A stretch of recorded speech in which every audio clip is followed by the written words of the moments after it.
பிள்ளையார்பட்டி கற்பக விநாயகர் கோவிலில் ஆங்கில புத்தாண்டை முன்னிட்டு சிறப்பு வழிபாடு. அதிகாலையிலேயே குவிந்த பல ஆயிரக்கணக்கான பக்தர்கள் நீண்ட வரிசையில் காத்திருந்து சுவாமி தரிசனம்.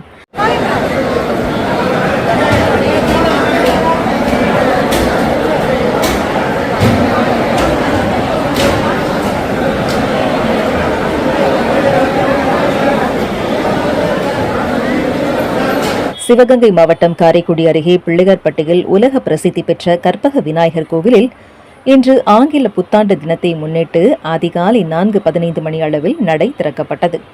மூலவர் கற்பக விநாயகர் தங்க கவச அலங்காரத்தில் பக்தர்களுக்கு காட்சி தரும் நிலையில் தமிழர்களின் முதல் கடவுளாக போற்றப்படுகின்ற விநாயகப் பெருமானை தரிசிக்க தமிழகம் முழுவதும் மட்டுமன்றி வெளிநாடு மற்றும் வெளி மாநிலங்களில் இருந்தும் ஏராளமான பக்தர்கள் வருகை தந்து நீண்ட வரிசையில் காத்திருந்து தங்க கவச அலங்காரத்தில் காட்சி தரும் கற்பக விநாயகரை தரிசித்து வருகின்றனர்.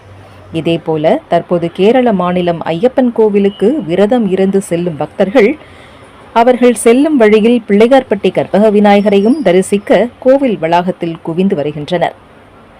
பக்தர்களின் வசதிக்காக கோவில் நிர்வாகத்தின் சார்பில் பல்வேறு பக்தர்களின் அடிப்படை வசதிகள் உள்ளிட்ட பல்வேறு சிறப்பு ஏற்பாடுகள் செய்யப்பட்டுள்ளது.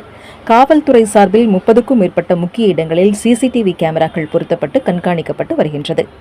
ஆங்கில புத்தாண்டு தினத்தை முன்னிட்டு பிள்ளையார்பட்டியில் 750க்கும் மேற்பட்ட போலீசார் பாதுகாப்பு பணியில் ஈடுபட்டு வருகின்றனர். அரசு போக்குவரத்து கழகம் சார்பில் பிள்ளையார்பட்டிக்கு சிறப்பு பேருந்துகளும் இயக்கப்பட்டு வருகிறது.